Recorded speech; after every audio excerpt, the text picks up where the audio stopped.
નું રિઝલ્ટ ક્યારે આવશે, તેનું મેરિટ કેટલે અટકશે તેના વિશે વાત કરવાના છીએ. નમસ્કાર વિદ્યાર્થી મિત્રો, ધ સ્માર્ટ લર્નર ચેનલમાં આપનું સ્વાગત છે. તો વિદ્યાર્થી મિત્રો, આજના વિડીયોમાં આપણે ચર્ચા કરીશું કે તારીખ 3/1/2026ના રોજ લેવાયેલ NMMS પરીક્ષાનું રિઝલ્ટ ક્યારે આવશે, તેનું મેરિટ કેટલે અટકશે, કેટલા માર્ક્સ હશે તો તમે મેરિટમાં તમારું નામ આવશે અને તેમાં સ્કોલરશિપ કેટલી મળશે. તો આ વિશે સંપૂર્ણ ચર્ચા કરવાના છીએ. તો વિદ્યાર્થી મિત્રો, તમે ચેનલમાં નવા હો તો ચેનલને સબસ્ક્રાઈબ કરો, વિડીયોને લાઇક કરો અને શેર કરો અને આપણા વોટ્સએપ ગ્રુપમાં જોડાઈ શકો છો, જેની લિંક ડિસ્ક્રિપ્શનમાં આપેલી છે. તો ચાલો જોઈએ. તો પહેલાં જોઈએ કે કેટલા વિદ્યાર્થીઓએ પરીક્ષા આપી, તેના પરથી તમને ખ્યાલ આવશે કે કેટલું મેરિટ અટકી શકે છે.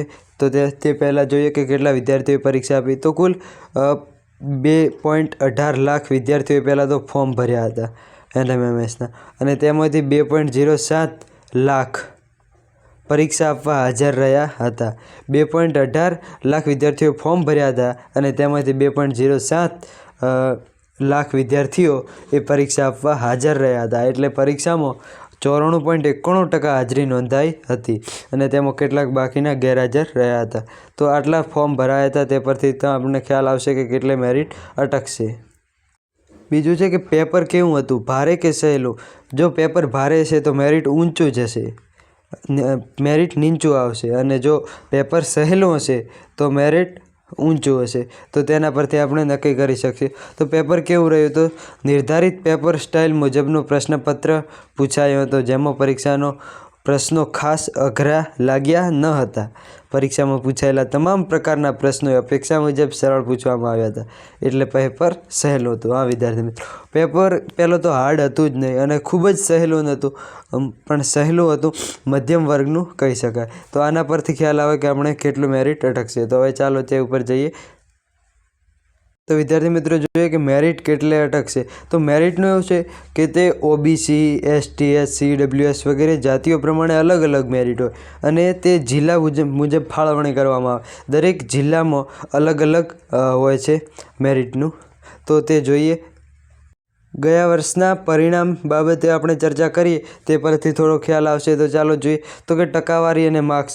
તો 40% ઉપર, પહેલાં તો વાત કરીએ 90% ઉપર, એટલે કે 162 થી 180 વચ્ચે વિદ્યાર્થીઓને માર્ક્સ આવ્યા હોય એવા કેટલા 13 વિદ્યાર્થીઓ હતા, અને 144 થી 180 વચ્ચે માર્ક્સ આવ્યા હોય તેવા 409 વિદ્યાર્થી હતા.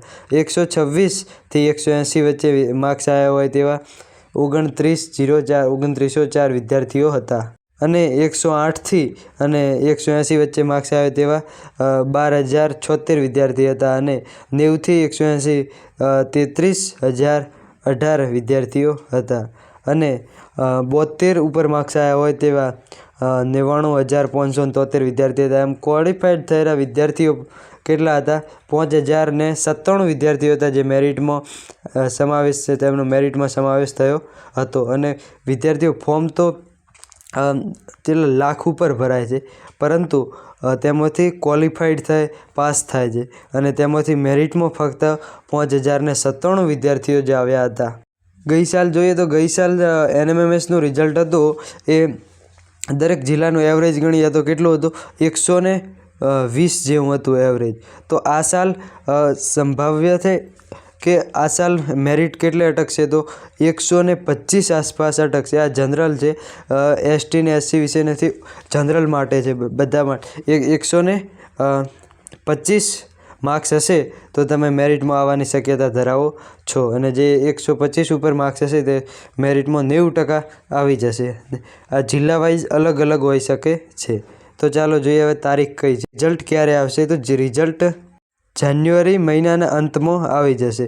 રિઝલ્ટ આપણે પરીક્ષા લેવાય છે જાન્યુઆરીમાં, તો 1 મહિનો તો લાગશે. તો જાન્યુઆરીના અંત એન્ડિંગ સુધીમાં રિઝલ્ટ આવી જશે, અને રિઝલ્ટની તારીખ આવશે ત્યારે જ તમને જાણ કરવામાં આવશે. તમે ચેનલને સબસ્ક્રાઈબ કરી રાખો. તો વિદ્યાર્થી મિત્રો, આ હતી અપડેટ, રિઝલ્ટ ક્યારે આવશે, મેરિટ કેટલે અટકશે. તો વિદ્યાર્થી મિત્રો, તમે ચેનલને સબસ્ક્રાઈબ ન કરી હોય તો ચેનલને સબસ્ક્રાઈબ કરો, વિડીયોને લાઇક કરો અને શેર કરો. અને આપણે એક વોટ્સએપ ગ્રુપ બનાવ્યું છે, તેમાં આપ જોડાઈ શકો છો, જેની લિંક ડિસ્ક્રિપ્શનમાં આપેલી છે.